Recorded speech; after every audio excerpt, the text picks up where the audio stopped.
পরম করুণাময় ও অসীম দাতা আল্লাহর নামে শুরু। হামিম। এই কিতাব পরাক্রমশালী প্রজ্ঞাময় আল্লাহর পক্ষ থেকে অবতীর্ণ। নভমণ্ডল, ভূমণ্ডল ও এ দুয়ের মধ্যবর্তী সব কিছু আমি যথাযথভাবেই এবং নির্দিষ্ট সময়ের জন্যই সৃষ্টি করেছি। আর কাফিররা যে বিষয়ে তাদেরকে সতর্ক করা হয়েছে তা থেকে মুখ ফিরিয়ে নেয়। বলুন, তোমরা আল্লাহ ছাড়া যাদের পূজা করো তাদের বিষয়ে ভেবে দেখেছ কি? দেখাও আমাকে তারা পৃথিবীতে কি সৃষ্টি করেছে, অথবা নভমণ্ডল সৃষ্টিতে তাদের কি কোনো অংশ আছে? এর পূর্ববর্তী কোনো কিতাব অথবা পরস্পরাগত কোনো জ্ঞান আমার কাছে উপস্থিত করো, যদি তোমরা সত্যবাদী হও। যে ব্যক্তি আল্লাহর পরিবর্তে এমন বস্তুর পূজা করে যে কিয়ামত পর্যন্ত তার ডাকে সাড়া দেবে না, তার চেয়ে অধিক পথভ্রষ্ট আর কে? তারা তো তাদের পূজা সম্পর্কেও বেখবর। যখন মানুষকে হাসরে একত্র করা হবে তখন তারা তাদের শত্রু হবে এবং তাদের ইবাদত অস্বীকার করবে।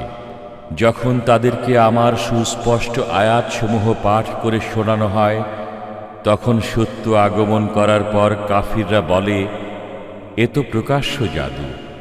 তারা কি বলে যে রসূল একে রচনা করেছে? বলুন, যদি আমি রচনা করে থাকি তবে তোমরা আল্লাহর শাস্তি থেকে আমাকে রক্ষা করার অধিকারী নও। তোমরা এ সম্পর্কে যা আলোচনা করো সে বিষয়ে আল্লাহ সম্যক অবগত। আমার ও তোমাদের মধ্যে তিনি সাক্ষী হিসেবে যথেষ্ট। তিনি ক্ষমাশীল, দয়ালু। বলুন, আমি তো কোনো নতুন রসূল নই। আমি জানি না আমার ও তোমাদের সাথে কি ব্যবহার করা হবে। আমি কেবল তারই অনুসরণ করি যা আমার প্রতি ওহী করা হয়। আমি স্পষ্ট সতর্ককারী ছাড়া আর কিছু নই।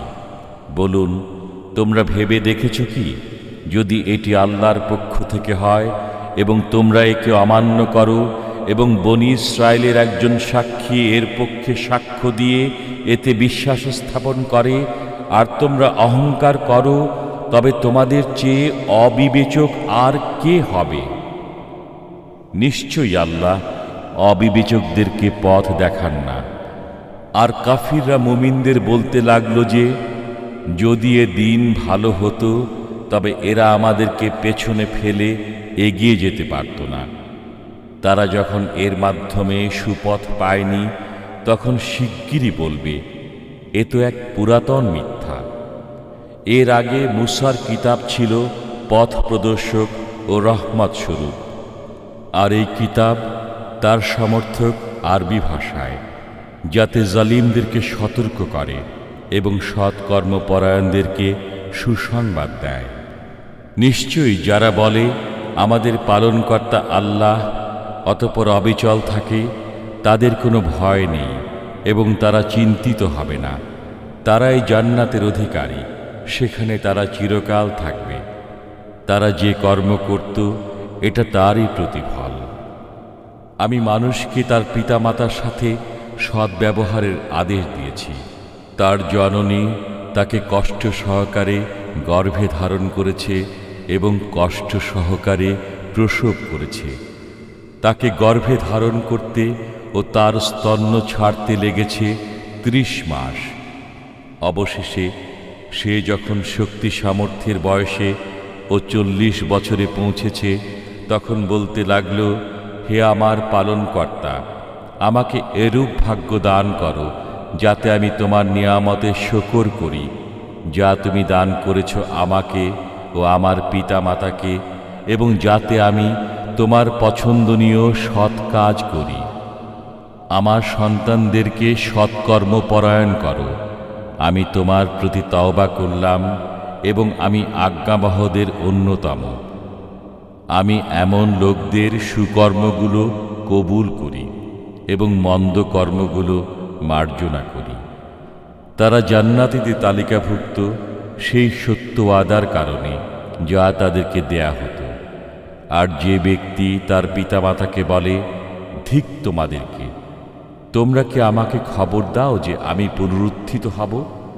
অথচ আমার পূর্বে বহু লোক গত হয়ে গেছে। আর পিতামাতা আল্লাহর কাছে ফরিয়াদ করে বলে, দুর্ভোগ তোমার, তুমি বিশ্বাস স্থাপন করো, নিশ্চয়ই আল্লাহর ওয়াদা সত্য। তখন সে বলে, এটা তো পূর্ববর্তীদের উপকথা ছাড়া কিছু নয়। তাদের পূর্বে যেসব জিন ও মানুষ গত হয়েছে, তাদের মধ্যে এই ধরনের লোকদের প্রতিও শান্তিবাণী অবধারিত হয়ে গেছে। নিশ্চয়ই তারা ছিল ক্ষতিগ্রস্ত।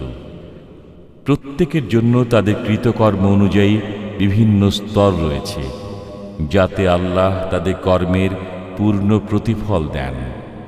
বস্তুত তাদের প্রতি জুলুম করা হবে না। যেদিন কাফিরদেরকে জাহান্নামের কাছে উপস্থিত করা হবে, সেদিন বলা হবে, তোমরা তোমাদের সুখ পার্থিব জীবনেই নিঃশেষ করেছ এবং সেগুলো ভোগ করেছ।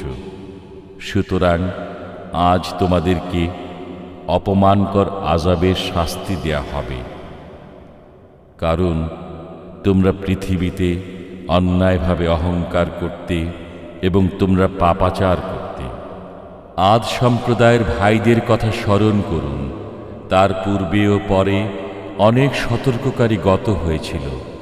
সে তার সম্প্রদায়কে বালুকাময় উচ্চ উপত্যকায় এ মর্মে সতর্ক করেছিল যে, তোমরা আল্লাহ ছাড়া কারও ইবাদত করো না। আমি তোমাদের জন্য এক মহাদিবসের শাস্তির আশঙ্কা করি। তারা বলল, তুমি কি আমাদেরকে আমাদের উপাস্য দেবদেবী থেকে নিবৃত করতে আগমন করেছ? তুমি সত্যবাদী হলে আমাদেরকে যে বিষয়ের ওয়াদা দাও তা নিয়ে এসো। সে বলল, এ জ্ঞান তো আল্লাহর কাছেই রয়েছে। আমি যে বিষয়সহ প্রেরিত হয়েছি তা তোমাদের কাছে পৌঁছাই, কিন্তু আমি দেখছি তোমরা এক মূর্খ সম্প্রদায়। অতঃপর তারা যখন শাস্তিকে মেঘরূপে তাদের উপত্যকার দিকে আসতে দেখল, তখন বলল, এ তো মেঘ, আমাদেরকে বৃষ্টি দেবে। বরং এটি সেই বস্তু যা তোমরা তাড়াতাড়ি চেয়েছিলে। এটি বায়ু, এতে রয়েছে মর্মন্তুদ শাস্তি। তার পালনকর্তার আদেশে সে সব কিছুকে ধ্বংস করে দেবে। অতঃপর তারা ভোরবেলায় এমন হয়ে গেল যে তাদের বসতিগুলো ছাড়া কিছুই দৃষ্টিগোচর হল না। আমি অপরাধী সম্প্রদায়কে এমনিভাবে শাস্তি দিয়ে থাকি। আমি তাদেরকে এমন বিষয়ে ক্ষমতা দিয়েছিলাম যে বিষয়ে তোমাদেরকে ক্ষমতা দেইনি। আমি তাদেরকে দিয়েছিলাম কর্ণ, চক্ষু ও হৃদয়, কিন্তু তাদের কর্ণ, চক্ষু ও হৃদয় তাদের কোনো কাজে আসলো না যখন তারা আল্লাহর আয়াতসমূহকে অস্বীকার করল এবং তাদেরকে সেই শাস্তি গ্রাস করে নিল যা নিয়ে তারা ঠাট্টা বিদ্রূপ করত। আমি তোমাদের আশেপাশের জনপদসমূহ ধ্বংস করে দিয়েছি এবং বারবার আয়াতসমূহ শুনিয়েছি যাতে তারা ফিরে আসে। অতঃপর আল্লাহর পরিবর্তে তারা যাদেরকে সান্নিধ্য লাভের জন্য উপাস্যরূপে গ্রহণ করেছিল, তারা তাদেরকে সাহায্য করল না কেন? বরং তারা তাদের কাছ থেকে উধাও হয়ে গেল। এটা ছিল তাদের মিথ্যা ও মন গড়া বিষয়। যখন আমি একদল জিনকে আপনার প্রতি আকৃষ্ট করেছিলাম, তারা কোরআন পাঠ শুনছিল। তারা যখন কোরআন পাঠের জায়গায় উপস্থিত হল, তখন পরস্পর বলল, চুপ থাকো। অতঃপর যখন পাঠ সমাপ্ত হল, তখন তারা তাদের সম্প্রদায়ের কাছে সতর্ককারী রূপে ফিরে গেল।